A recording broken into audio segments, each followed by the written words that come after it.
ನನ್ನ ಕತೆ ಸಿಕ್ತಾ? ಸುಮ್ಮನೆ ಗಬಕ್ಕಂತ ಬಂದು ಕೂತ್ಕೊಂಡ್ಬಿಟ್ಟೆ. ಛೇ, ನಾನು ತಲೆ ಎತ್ತು ನೋಡಬೇಕಿತ್ತು. ನಾನು ತಲೆ ಎತ್ತು ನೋಡಿದಾಗ ಪಕ್ಕದಲ್ಲಿರೋದು ವಿನೂನ ಅಂತ ಗೊತ್ತಾಗಿದೆ, ಕಿಚ್ಚಾಡ್ಬಿಡ್ತಾ ಇದೆ. ಇನ್ನು ಮದುವೆ ಆಗೋದಕ್ಕೆ ಬಿಡ್ತಾ ಇರಲಿಲ್ಲ. ಈಗ ನೋಡು, ನನಗೆ ಮಿಜಿ ಮಿಜಿ ಮಾಡ್ತಾ ಇದೆಯಾ ನೀನು?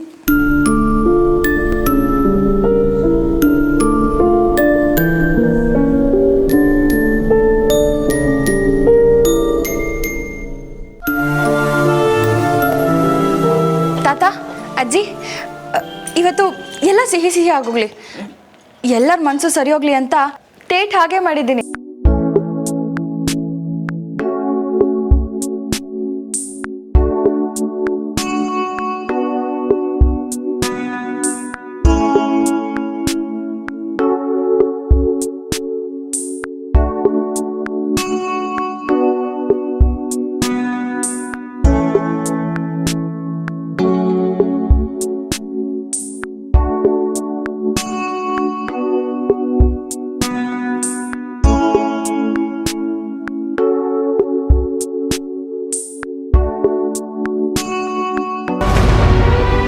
ಬಿಡು ಸರೋಜ, ನಮ್ಮವರು ಅಂತ ಯಾರೂ ಇಲ್ಲ ಇಲ್ಲಿ.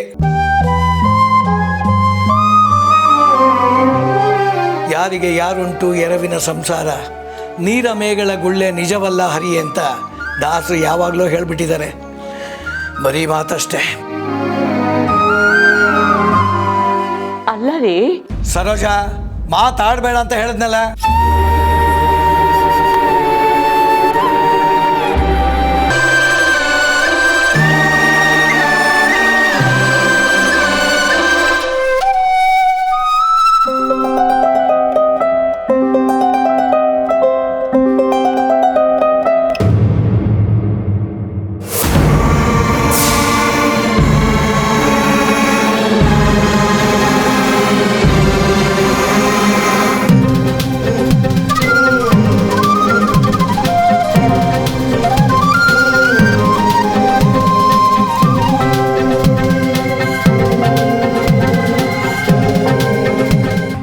ಮೇಡಮ್, ಪಾರ್ಸಲ್ ತಗೊಳ್ಳಿ.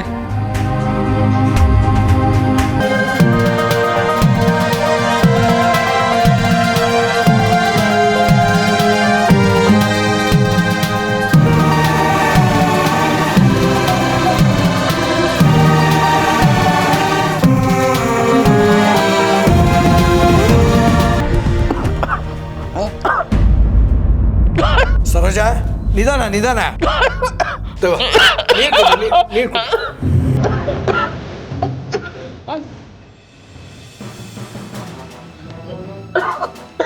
ನಿಧಾನ.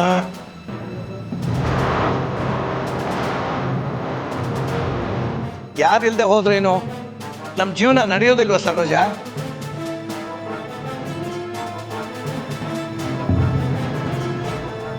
ಹೋಟೆಲ್ ತಿಂಡಿ ರುಚಿಯಾಗಿಲ್ದೇ ಇದ್ರೇನು, ಹೊಟ್ಟೆ ಅಂತೂ ತುಂಬುತ್ತಲ್ಲ, ಅಷ್ಟು ಸಾಕು.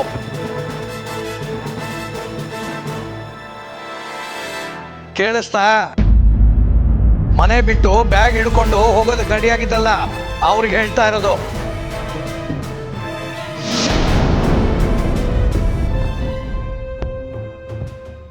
ತಾತ, ನೀವು ತಪ್ಪು ತಿಳ್ಕೊಂಡಿದ್ದೀರಾ.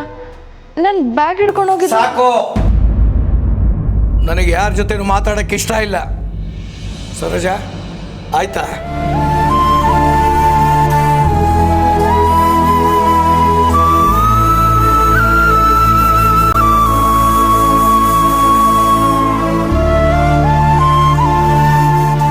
ವಿದ್ಯಾ, ನೀನೇನು ಮಾಡಿದ್ಯಾ? ಬಡ್ಸು ಬಾ.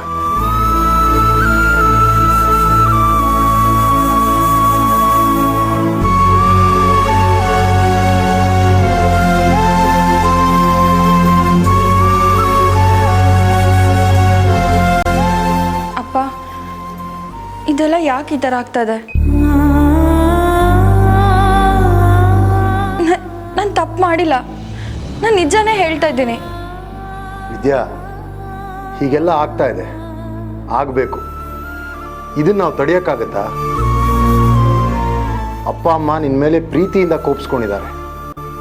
ಅವ್ರಿಗೆ ನಿನ್ನ ಮೇಲೆ ಎಷ್ಟು ಪ್ರೀತಿ ಅಂದರೆ ನೀನು ದೂರ ಹೋಗ್ಬಿಟ್ರೆ ಅನ್ನೋ ಯೋಚನೆ ಅವ್ರಿಗೆ ಹೀಗೆ ಆಡಿಸ್ತಾ ಇದೆ.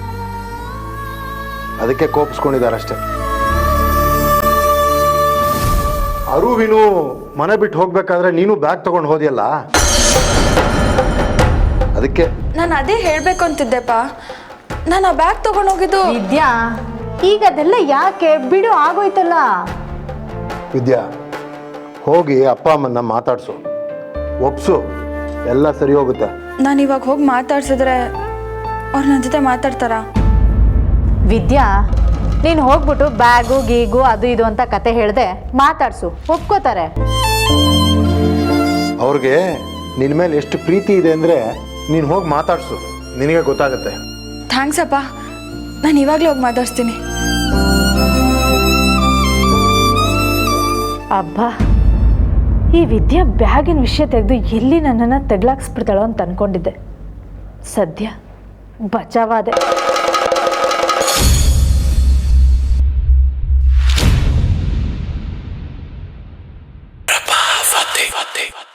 ಒಂದು ವೇಳೆ ವಿದ್ಯಾ ಮನೆಯಿಂದ ಆಚೆ ಹೋಗಿದ್ರೆ ಆ ಫೋನ್ ಮಾಡಿದವನು ಹೇಳ್ದಂಗೆ ಅಪ್ಪ ಅಮ್ಮನ ಹುಡ್ಕೋಕೆ ಹೋಗಿರೋಳು. ಅದು ತುಂಬ ಡೇಂಜರ್. ಅವಳು ನನ್ನ ಕಣ್ಣೆದುರಿಗೆ ಇರಬೇಕು. ಅದಕ್ಕೆ ಆ ಅನಿಷ್ಟಗಳು ಅರುಂಧತಿ ವಿನಾಯಕ ಇಬ್ಬರೂ ತಡ್ಕೋಬೇಕು.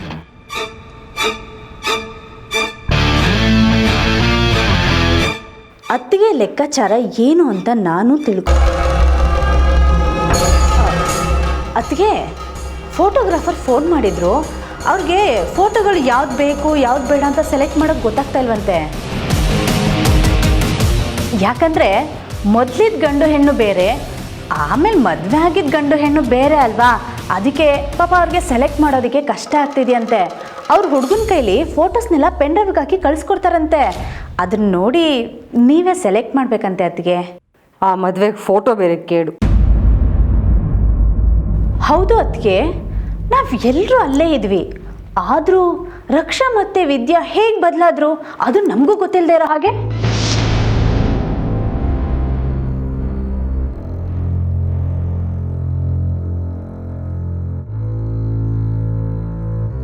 ಅತ್ತಿಗೆ, ನೀವು ಹೋಗಿ ವಿದ್ಯನ್ಗೆ ಏನೋ ಹೇಳಿದ್ರಿ ಅಲ್ವಾ? ನೀವು ಅವಳಿಗೇನೋ ಸರಿಯಾಗಿ ಹೇಳಿದ್ರಿ.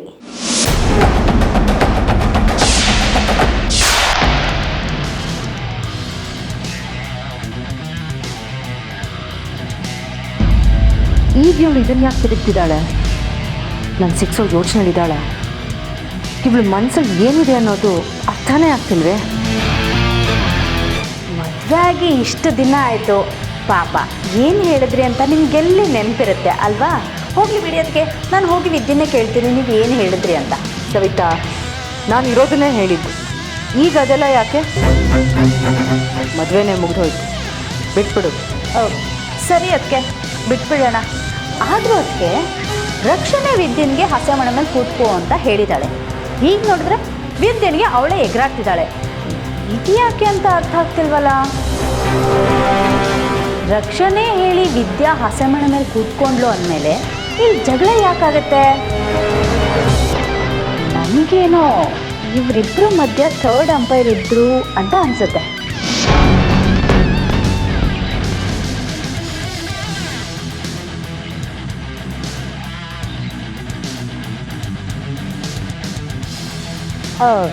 ಈ ಮೂರನೇವ್ರು ಏನೋ ಮಾಡಿರೋದೆ ಹೀಗೆಲ್ಲ ಆಗ್ತಿದೆ ಅಂತ ನನಗನ್ನಿಸ್ತಾ ಇದೆ.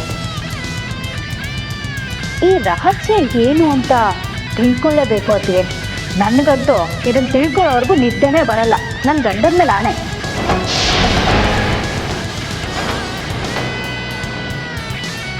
ಹೋಗಿ ಬಿಡಿ ಅತ್ತಿಗೆ, ಅದೇನು ಅಂತ ನಾನು ತಿಳ್ಕೊಳ್ತೀನಿ. ನೀವೇ ತಲೆ ಕೆಡ್ಸ್ಕೊತೀರಾ? ಪಾಪ ನೀವು ರಕ್ಷಣ್ ಮದುವೆಗೆ ತುಂಬ ಕಷ್ಟಪಟ್ಟಿದ್ದೀರಾ, ನನಗೂ ಗೊತ್ತಾಗುತ್ತೆ. ಯಾಕಂದರೆ ನನಗೂ ಒಬ್ಳು ಮಗಳಿದ್ದಾಳಲ್ವಾ. ಅತ್ತಿಗೆ, ಏನಾದರೂ ನಿಮಗೆ ಯಾರಿಗೂ ಹೇಳ್ಕೊಳಕ್ಕಾಗದೇ ಇರೋ ದುಃಖ ಏನಾದರೂ ಇತ್ತು ಅಂದರೆ ನನ್ನ ಹತ್ರ ಹೇಳ್ಕೊಳ್ಳಿ. ನನ್ನ ಕಿವಿ ಯಾವಾಗಲೂ ನಿಮಗೋಸ್ಕರನೇ ಕಾಯ್ತಾ ಇರುತ್ತೆ. ನನ್ನ ಗಂಡನ ಮೇಲೆ ಆಣೆ.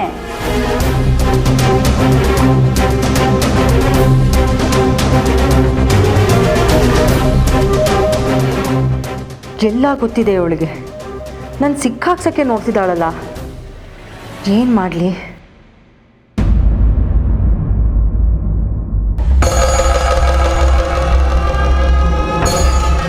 ಆಹಾ, ಅತ್ತಿಗೆ ಸರಿಯಾಗಿ ಸಿಕ್ಕಾಕೊಂಡಿದ್ದಾರೆ.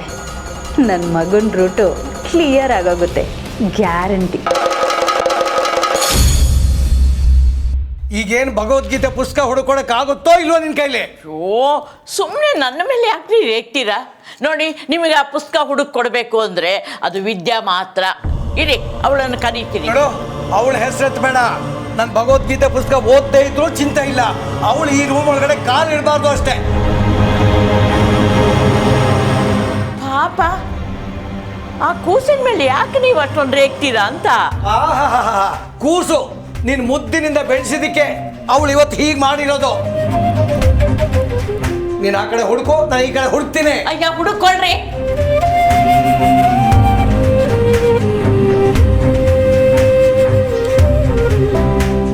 ಸ್ಟ್ಯಾಚು.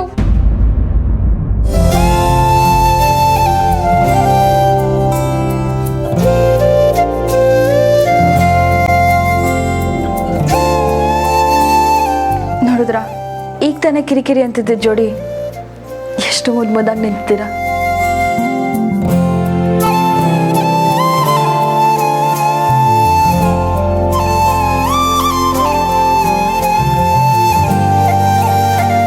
ನಾನಿರ್ಬೇಕಾದ್ರೆ ನೀವಿಬ್ರು ಯಾಕೆ ಕೆಲಸ ಮಾಡಬೇಕು? ಬಾಯಲ್ಲಿ ಬೈತೀರಾ, ಆದರೆ ಮನಸ್ಸಲ್ಲಿ ಬೆಟ್ಟದಷ್ಟು ಪ್ರೀತಿ ಇಟ್ಕೊಂಡಿದ್ದೀರಾ. ಹಾಗೆ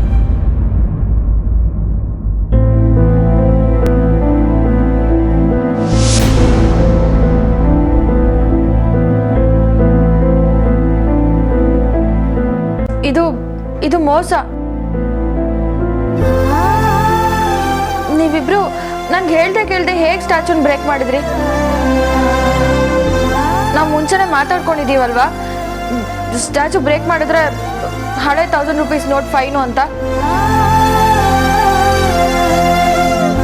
ಈಗ ನಂಗೆ ಅದೆಲ್ಲ ಗೊತ್ತಿಲ್ಲ. ನೀವು ಫೈನ್ ಕಟ್ಟಲೇಬೇಕು. ತಾತ, ಫೈನ್ ಕಟ್ಟಿ. ಅಮ್ಮ ತಾಯಿ, ನಿನ್ನ ಕೈ ಮುಗಿದು ಕೇಳ್ಕೊತೀನಿ. ಚಲಾವಣೆಯಲ್ಲಿರೋ 10,000 ಬೇಕಾದ್ರೂ ನಿನ್ನ ಕೈ ಕೊಟ್ಬಿಡ್ತೀನಿ. ಇನ್ನು ಮುಂದೆ ನೀನು ಈ ರೂಮ್ ಒಳಗಡೆ ಬರಬಾರ್ದು.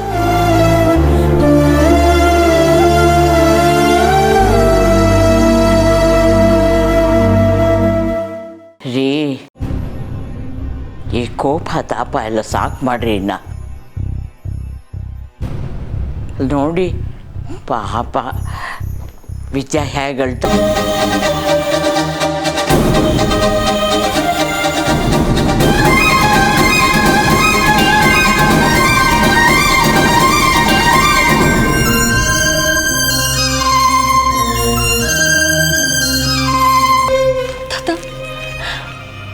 ಸಾರಿ ತಾತ, ಪ್ಲೀಸ್ ನನ್ನ ಕ್ಷಮಿಸ್ಬಿಡಿ.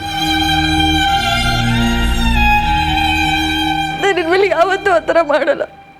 ನನಗೆ ಕ್ಷಮಿಸ್ಬಿಡಿ ತಾತ, ಪ್ಲೀಸ್.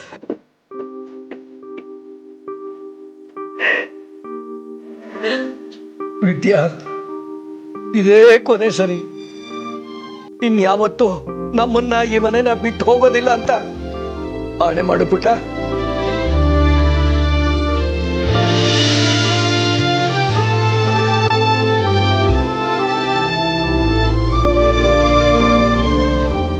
ತಾತ, ನಾನೇನು ಯಾವತ್ತೂ ಆ ಥರ ಮಾತಾಡೋದಿಲ್ಲ.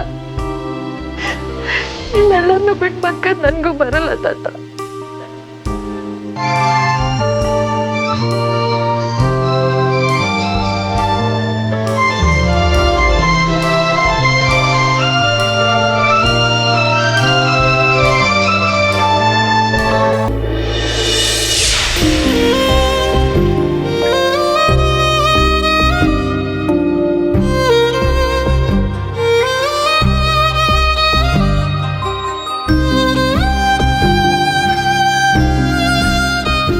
ಇದು ನನ್ನ ಕನಸುವೇನು.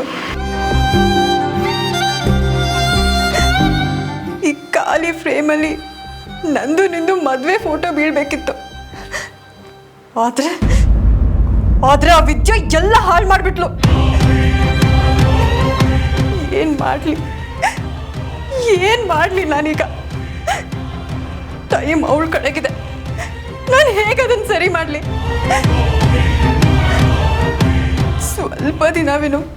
ಸ್ವಲ್ಪ ದಿನ ನೀನು ನನಗೆ ಸಿಗ್ತೀಯ. ನೀನು ನನಗೆ ಸಿಗ್ತೀಯ ವಿನು ಸ್ವಲ್ಪ ದಿನ